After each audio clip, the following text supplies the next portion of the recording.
I'm pleased to be joined by Birmingham Stallions quarterback Alex McGough. Alex, how you doing, man? Good, man. Good, RJ. How you doing? I'm good, brother. I'm looking forward to this game you're going to play against the Breakers on Sunday for the South Division Championship. But I want to start with your relationship with Coach Holtz, which we've got to see in real time thanks to this really cool technology that Fox uses when talking about and or broadcasting the USFL.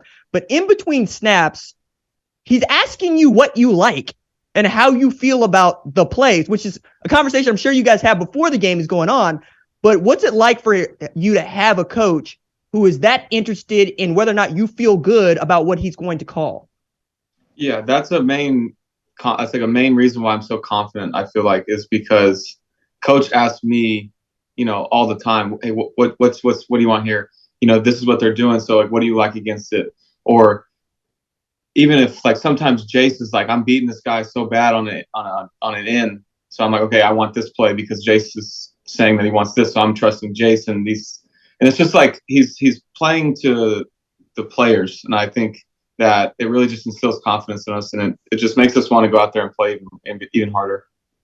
I want to really zone in on that for a second because we saw a play call last weekend. I believe it was Cardinal, and he was telling you to go fast, right? And it was looking like a play that was drawn up for Jace, or maybe it wasn't, and he was just that wide open. Is that an example of what you're talking about? Yeah, that was because I watched the TV copy. So Cardinal is a tempo play that we usually don't huddle in, and so the goal was to get them to think or to huddle, and then we were going to go slow, but we were going to break the huddle as fast as we can to see if we can get them out of position or off guard. But the play was initially supposed to go to Davion. That's the first read, and he kind of got walled inside. And then my eyes go to the right and read the corner, and the corner sank on CJ on a swing, and that's why Jace was wide open. I'm looking at a Birmingham Stallions team that has lost 3 games in 2 seasons, right? Is once again the number 1 seed in the South Division, if not the number 1 seed going into these 2 games to win it all. What has been the sauce for the Stallions to be so good and so dominant in this league for the first 2 years? I think it's camaraderie. I think it's the way that we play for each other. The offense plays for the defense plays for the offense, and everybody joins in and gives a helping hand on special teams. And there's never a doubt, there's never a panic. Even in the last game, we were down 14-3, and that game to some people you could say doesn't matter, but it mattered to us because we didn't want to back into the playoffs. We didn't want to go in there limping, and I think right when the defense gave up that touchdown to make it 14-3, we were like, we got you. Don't worry about it. It's no problem. We're going to go down and score. It's going to be fine. And then late in the game, we have a turnover when it's tied game. The defense goes right back out there, gets a stop. And it's just like we play for each other because we know that's what it takes to win. And the guys on this team, the leadership group, the coaches, like that's all they preach that. And the fact that we had, the season 1 where it was really, really good. And then the new guys just bought into what the leaders were saying. And it's just been really fun. It's been a really good group to play with, and it's enjoyable.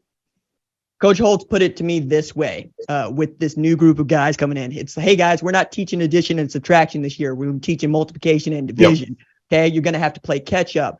But you have dudes all over that field, man. Like I look up, you got Thad Moss over there. You got Davion over there. You got Jay Sternberger over there, who many people forgot is an All-American at tight end at A&M, and he seemed to catch on pretty quickly.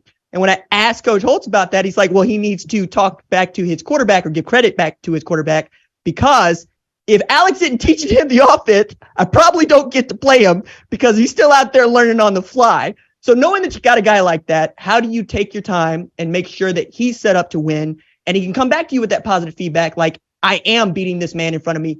Do throw me the ball. I'm going to make you look good. Yeah, so we roomed together in camp. So, 2.5, 3 weeks of camp where, we would sit up there at night and just talk. Like we wouldn't even like draw anything necessarily. We would just talk about, well, like this is this and why is it, how do you like think about it? How does it make sense to you? Like, cause we have a number system. So like, he's like, okay, why does that mean this? And so I just kind of gave him all my tricks of the trade and why I remember what 26 is and how I differentiate 26 from 36. And it's just things like that I think really helped him. I wasn't a big help in the run game. That was all him. But he's done a really good job. He bought in from day one. Nothing was handed to him. He had to earn everything he's got, and he really cared about it. And that's all you have to do. You have to just care about it, and then you'll learn it. Because if you care about something, you're not going to go out there and mess up just because you don't know it.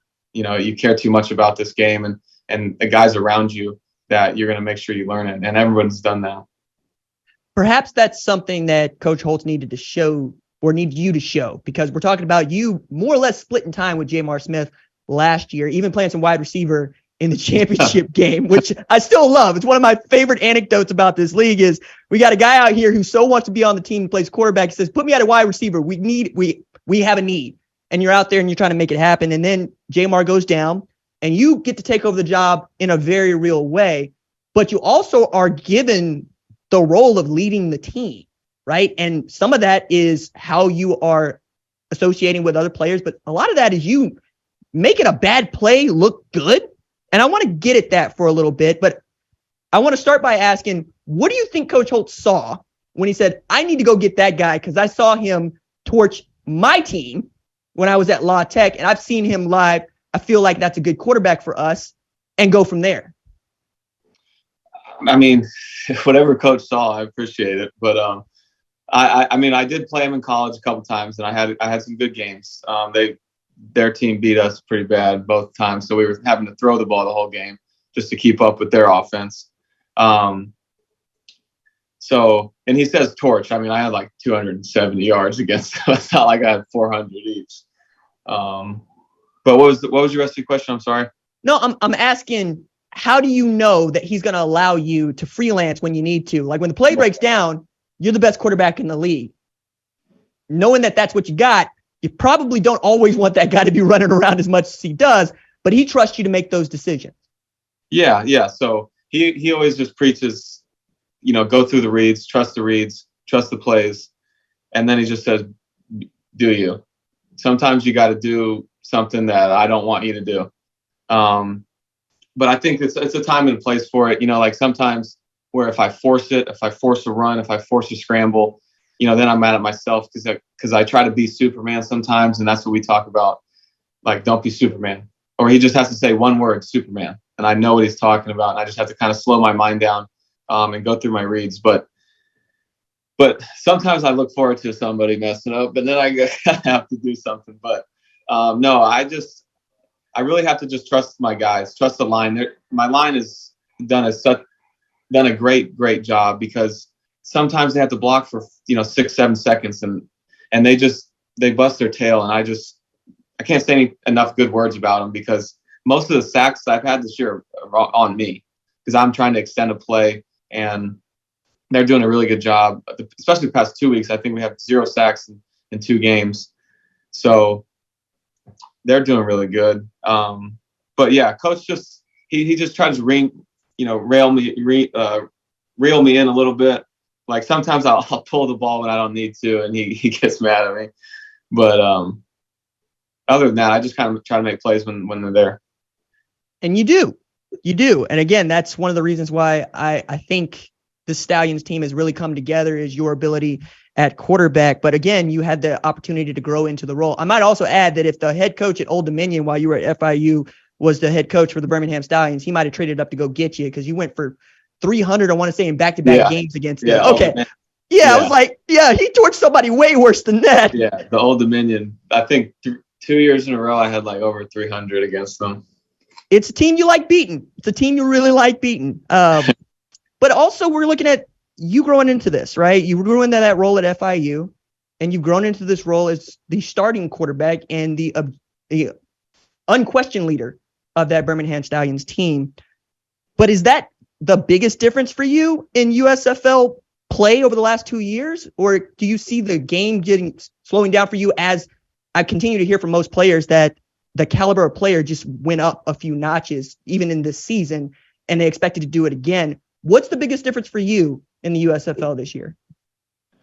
I would say, the competition is a lot higher. I think there's a lot of great players in this league that are going to get a chance to play in the NFL again, or come back with whatever they decide to do. But I really think it's, we got the football sorted. We had a little issue with the footballs at the beginning of last year. We got those sorted. The second year throwing them, the second year in systems, they always help. And I just think that me being able to slow down my own self, as in the sense of my first reason out there, past Alex probably would have ran. I would have tried to use my athleticism to do something when I didn't need to. And this year, I'm really, really trying to key in on going through my reads, making sure I'm seeing the defense before the snap, confirming it post snap, and going to where I have to go and letting my teammates work for me, because I mean they're doing a really good job for me, and I just gotta let them work, because they get paid to do what they do, and I get paid to throw them the ball, so I gotta let them earn their money somehow. Well, before I let you go, I need to know, what is it that you think you're going to see from New Orleans in this South Division Championship game on Big Fox at 7 Eastern on Sunday? Well, New Orleans, this is our third time playing them this year, and it's always a challenge playing a team 3 times a year, just because, they get certain things that they like, or they see that we do, and then they're going to game plan at us. So third time's a little tricky, just because you don't really know what to expect. But they love, they play a lot of man, 4-2 box. They play man. They got great corners. Their linebackers are very good. Diggs and Fernandez, excuse me. Very good players. So we gotta go out there and really just execute our own stuff. I think if you looked at our game films, we stop ourselves more than the defense stops us. Obviously they stopped us, but if you just really look, we seem to always hurt ourselves, and we got to stop doing that. And it starts with me. I got to put the ball in good spots for the guys to catch it. And I think if we can do that, we should be able to be in for a really good game. Well, I'm very excited about it. I will be at Protective Stadium covering that game. Game features, I think, the 2 best quarterbacks in the league, you being one of them. Good luck this Sunday, and look forward to talking to you. All right, man. Appreciate it. Thank you.